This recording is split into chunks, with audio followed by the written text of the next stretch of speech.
But for me, it just gets like it's on the wheel of spinning wheel of jazz. Like, you know, well wait, but wait, who are you? What, you know, who do you blah blah blah. So Tiffany walks and then like try to finally like push it through for me. Yeah. So Still stuff that comes to me. I swear like 80 million times.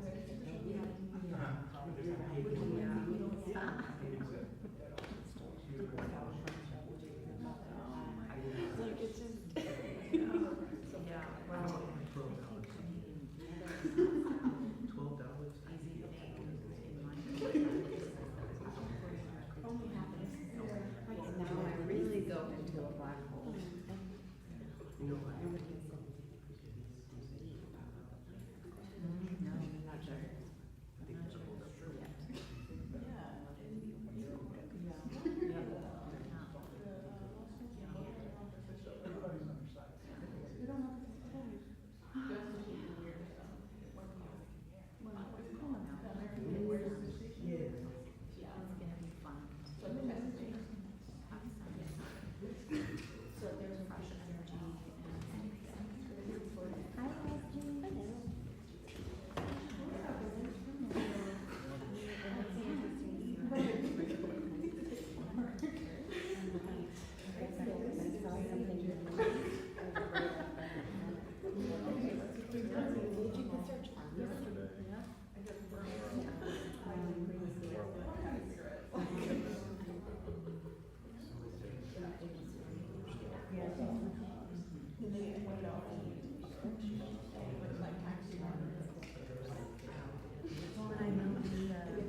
Yeah, you hear some of them stuff.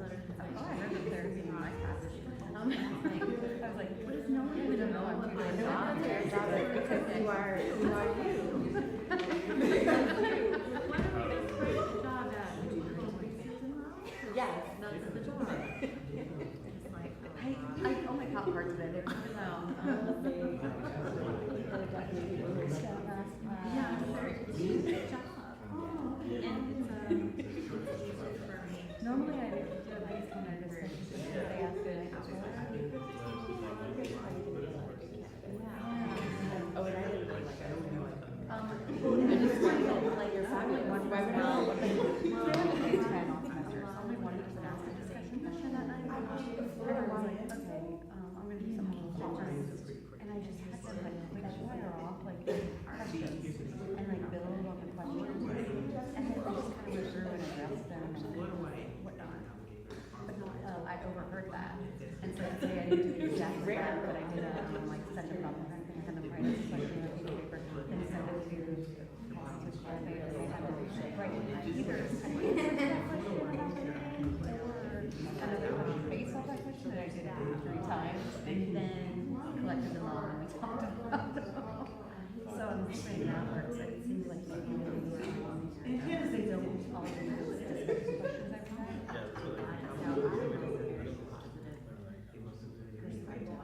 yeah, they only had 10 all semester, and we meet twice a week, but and some of them are putting it off.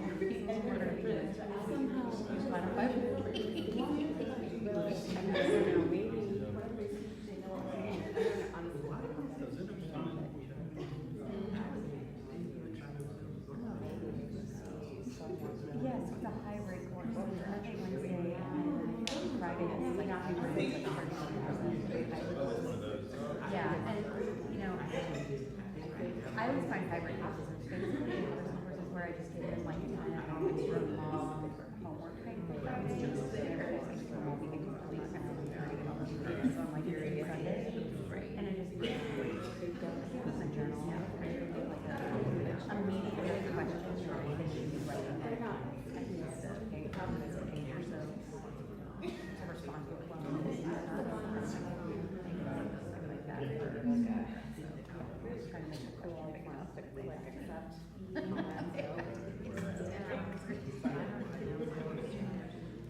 yeah, it's a pretty, I actually, I gotta, no, I don't enjoy it online as much as I actually really like the high stuff.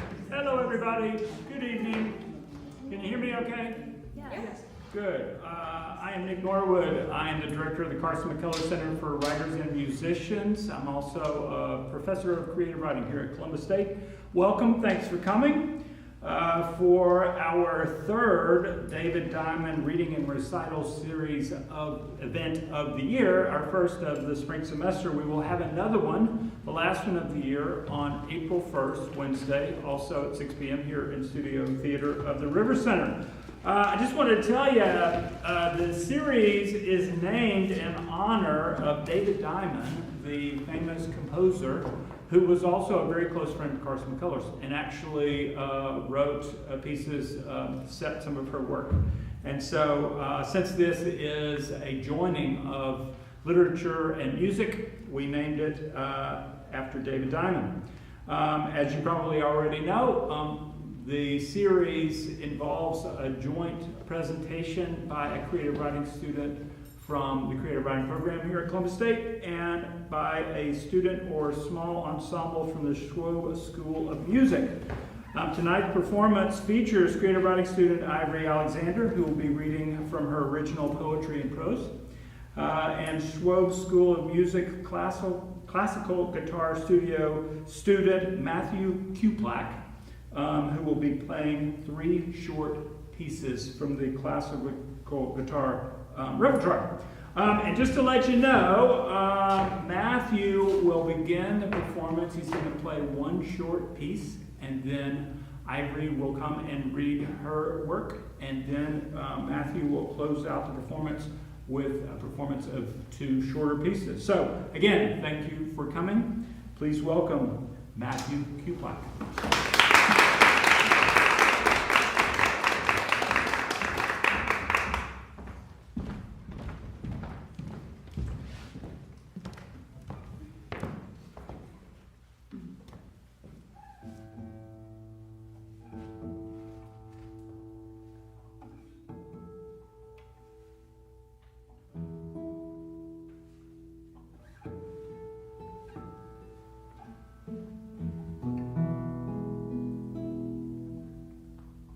Hi guys, thank you so much for coming out. I'm really excited to be a part of this concert series. The first piece I'll be playing is by Manuel Ponce, a Mexican composer. It's called Theme Variations in Finale.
Hello, everyone.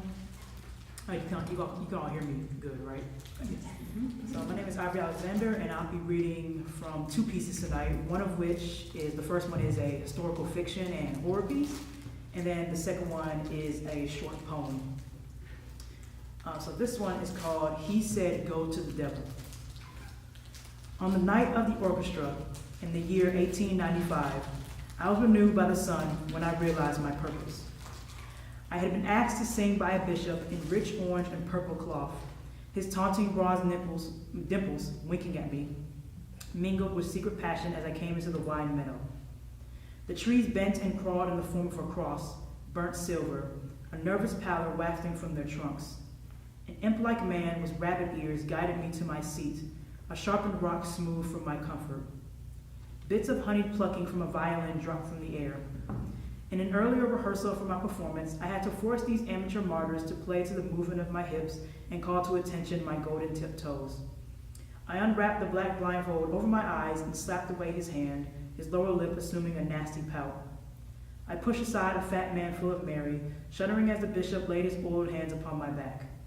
I had one life, only one, spending it with shaking dogmen who pawed at my skull and affairs my earthly mother will be ashamed of. The wind called to me, scowling at the drums of the attendants. In the distance, a white paper idly rose and fell in the sky, eventually coming towards our premature celebration. The paper squeezed past the edge of the trees, allowing me a peek at its contents. I was confused when I saw a pale woman on the cover, her legs perched up like she was riding a black, snarling horse. The paper crumpled to the ground, and I glared furiously at a man with a frog over his crotch, who sought my prize as well. His eyes, clear and watery, were small pools as he backed fearfully into the shadows. I sat down on a thorny patch in the field, ignoring the counsel of my needy companions. My legs crossed and I leaned back, tilting my chin down to my chest. The moon was as red as a ripe cherry, sitting stolen in the sky and happy to offer me altered light. Women in lavish pink dresses and white corsets stood in lopsided glee. Their heart-shaped heads bobbed to the side, their limp hands pointing and laughing at strangers off the page. It was then my unsuccessful destiny made itself clear to me. Firm in its rejection of the insights of evil, I forgave myself for time and time again. Women on this paper, my Greek chorus, responded. Comedians, dancers, acrobats wanted, spectacular 6 acts, extraordinary Creole girls, singers, and cakewalkers. I answered, but a scandal would erupt from my admission. That was all I had, all I could tolerate before I began to feel unwell. I grieved for what I lost, a pinch of envy in my heart born from the sneering faces of the dancers. I paused, giving myself time to swallow and heave in silence. I remembered I had not seen much of the world. No one to see at all, and no one saw me. The bishop clears his throat once, then twice but louder, and when a third is crawling out, through my tears I chuckle and tuck my salvation into my waistband. On the night of the orchestra, the sun twitched awake to rise over the meadow, my bishop convulsing at the clearing of my debt to him. I had been reminded I am a creature with 2 arms and legs, 3 freckles on my chin from my mother. It was time to cancel my nuptials. Then I buried my past. A thick cherry aroma fits like a crawl around my nose. Oil made from poisonous almonds opened a hole inside my stomach. I felt threatened and hastened to recognize this unfamiliar feeling. The hotel was as small as a rat's nest, and my eyes wandered over swollen floorboards and couches from a bygone era stacked against the corners. I found it by chance when I arrived by steamboat to Georgia. This hotel with no name was the only one that served black customers for miles. The smell was coming from a black woman, the ringmaster behind the counter, and strangely condemnatory. She had a pudgy neck and thick, pig-like fingers, but that didn't bother me as much as the asymmetrical pattern of the reddened bumps. She was the kind of woman whose sickness was led on by the promise of freedom, a lifelong contract. To prepare for my journey, I trained myself to hide my fangs, close my smiles becoming my greetings when I sipped tea or sat next to strangers on the train. I was indivisible from humans, except for my quivering hazel eyes and my refusal of food and drink. I was still plagued by the phantom spring of feeding when I walked around horses or spoke with shepherds. I would give them a fair price for a vial of their blood, provided by me, of course. My attempts, when successful, rewarded me with peace in a bottle to sate my animalistic urges. A failure once was not a failure forever, and my duty towards God's children humbled me from taking what I needed by force. At the sound of dripping water from the ceiling, I made a half-sneering smile. I was hoping if you were still open. I asked, somewhat addled by false resignation. The woman studied me like those young missionaries I hear about in newspapers. Just in time. You need in a room? By myself, yes, I said, digging into my coat pocket for a silver dollar. I would have asked if they provided room service, but I knew in my heart they could not afford it. It was more for courtesy than actual need. In almost 90 years, human food was a tale of the past for me. The silver coin wasn't idle in the woman's stubby hands. She lumbered away expectantly with a small key in her hand. I went up the one set of stairs with ease while the woman shambled closely in front of me. She said her name was Eliza. She told me she was sorry about the leaking and that it came from a bad storm 2 days earlier. She had a wobbling gait, helped by a long red cane that was the only noise in the hallway besides our footsteps. She seemed so small, possibly fleeing cleaning moth-eaten sheets to suffer under the ownership of an inn where I was the only client. Or maybe there were people here behind the tall, slightly bent doors. I wanted to ask as she fumbled the keys off her belt, but at once I felt the pulsing of blood further down the hall. Eliza opened the door and led me inside. It pains me to see such a pretty girl having to keep on money, said Eliza, with a soft glance as I threw my suitcase on the bed.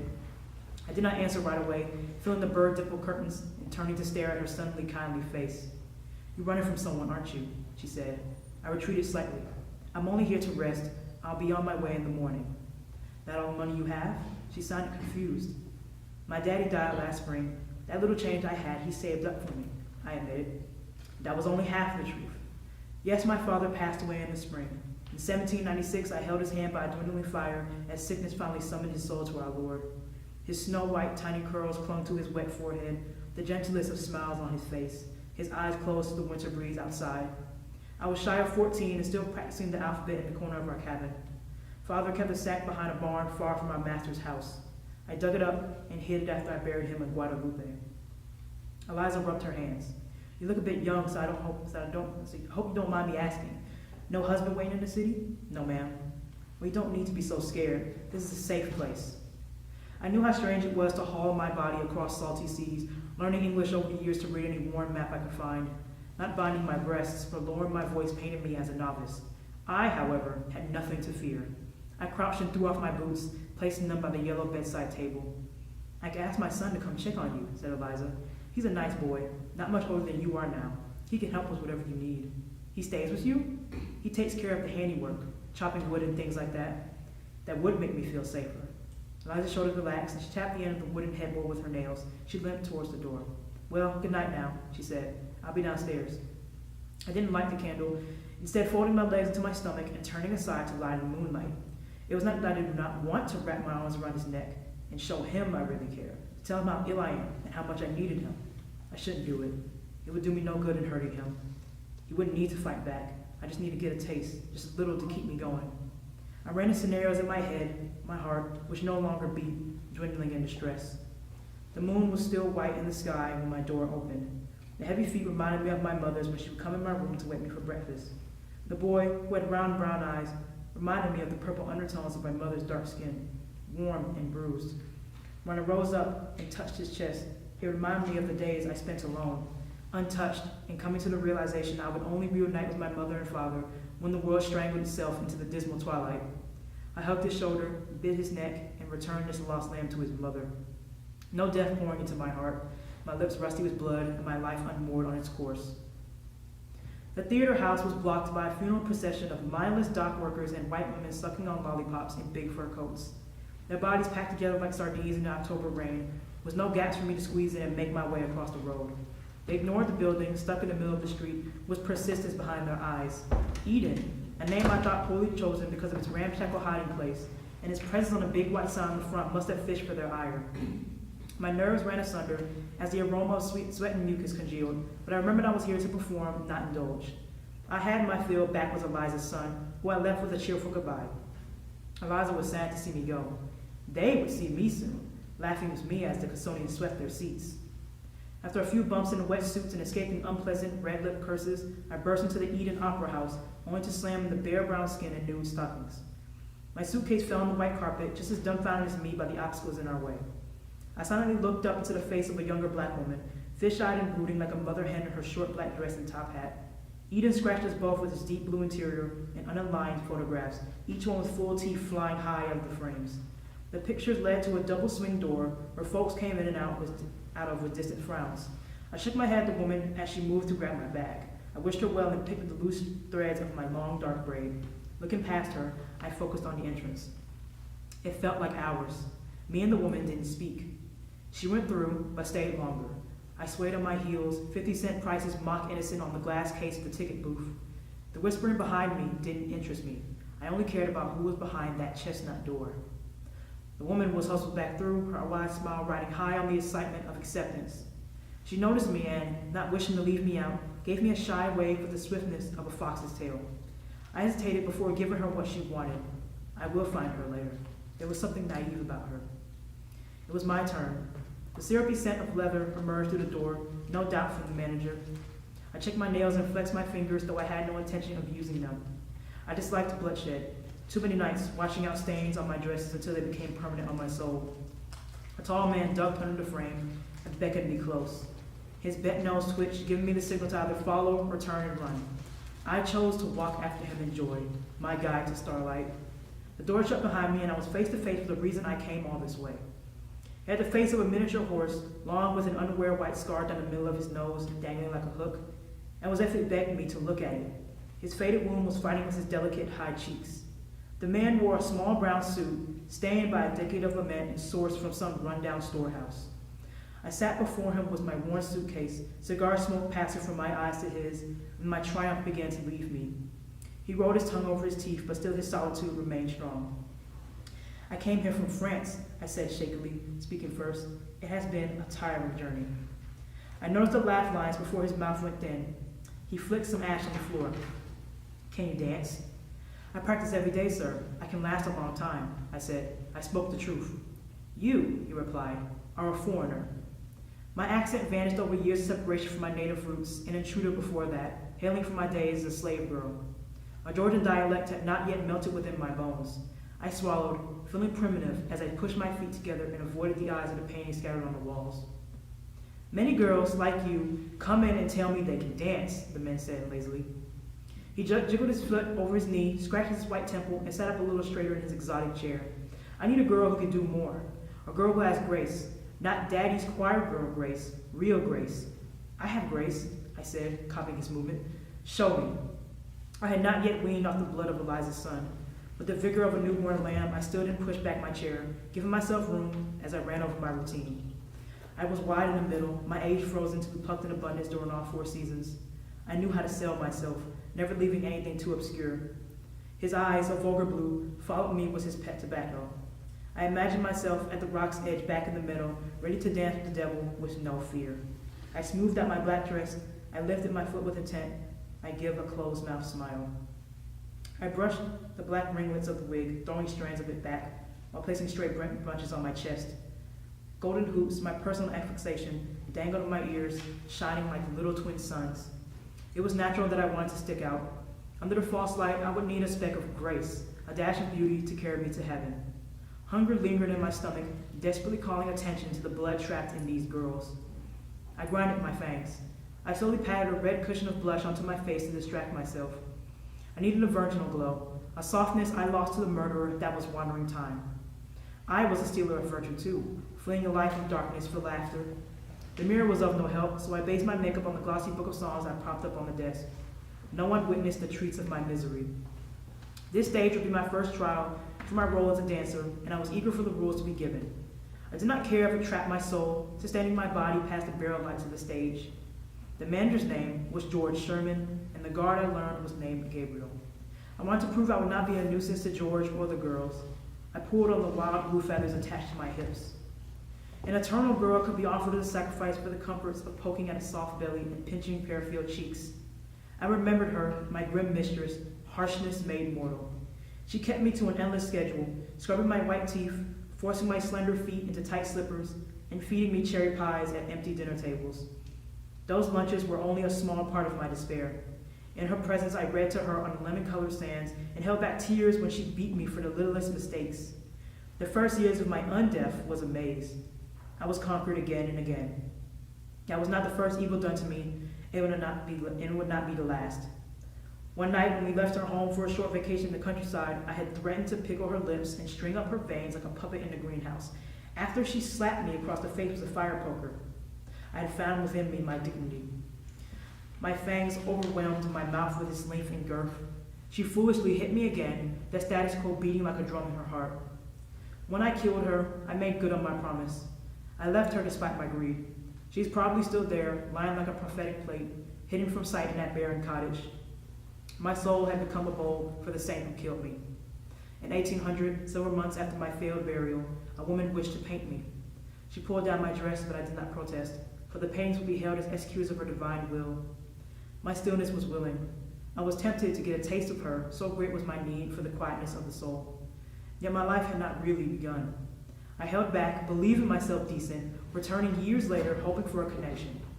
She had died, and her paintings were few, one of which was of me. I am embarrassed to admit I lost her the same way a cook loses his prize ham to an undeserving customer. Death is the cruelest rival, remaining modest and wanted, while I was burned of my resolve and want. I remained at the bottom of the hierarchy of life, summing only at the behest of men like my bishop. I was the only one left in the dressing room. George calls for me, my name a teardrop on his tongue. I get up and leave. You're smaller than the other girls, so you stand here. George's voice brought me to life. He made no note of my appearance, so I congratulated myself on my skillful illusions. I clumsily matched my body with the woman from before, a thin strip of skin named Minnie. Her left leg was pudgier than the right one, and she had a dainty air about her. I withered close to her, an envious flower. I could smell she ate a bit of chocolate before practice, American-made and crafted by an elderly man who long tolerated the messiness of chopped cocoa beans and incisions on his body. I felt thankful from the remnants of her sneaky ritual. Minnie had black hair like me, tousled with a small red band like mine around her head. No gold earrings. So this next one's going to be my poem. This one was written when I was mostly struggling with my Christian background and upbringing, and I wrote it back in 2025. And it's also kind of a modern retelling on a kind of classic biblical story. Cain at the bus stop. My Abel was found at approximately 4:18 p.m. by my father after lunch. My friend Tisot, hugging me, gave me oatmeal for the road. Fleeing for an impromptu visit, I am watched by Detective Blake, but I left my phone in an old farmhouse, so don't contact me. I stole my Adamhood at birth, my mother's womb, the first which birthed the children of darkness, and the last to be near her golden home of laughing cherubs. There wasn't a day I didn't work as a man, my angel infancy personified by blinking traffic lights, the colors of honey and poppy alighting my weary face. The signs sent to mock me, no schedule to tell me when to believe, or descending bells to tell me when to jump off or on. Blood on my face like a wedding veil, and the yellow bench was like stone, such a mundane flaw to my ancient doom as I squeezed my ticket. Here I am in my assigned seat, best in the house, ready to ride with death. Wish Abel was here with his pet lamb. Wish I could buckle him in. Thank you.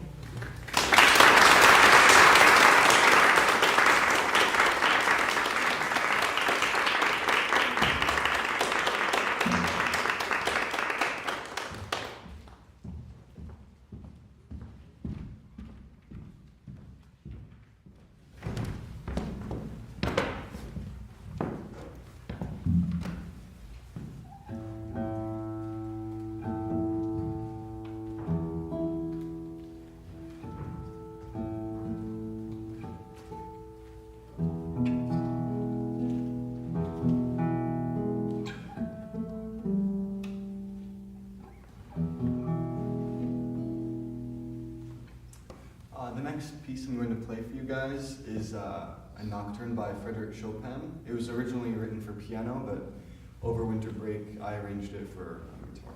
Thank you.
piece I'm going to play is another theme variations. This one is by Mauro Giuliani.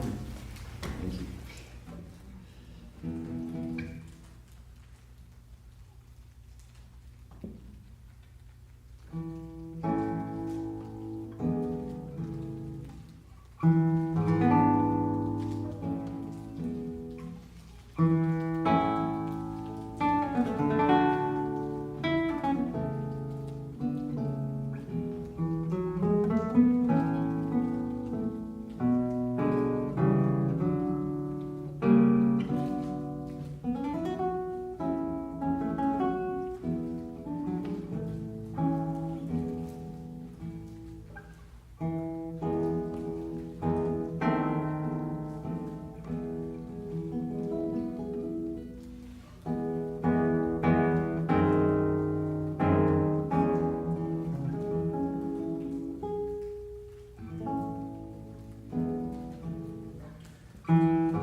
Thank you all so much for coming.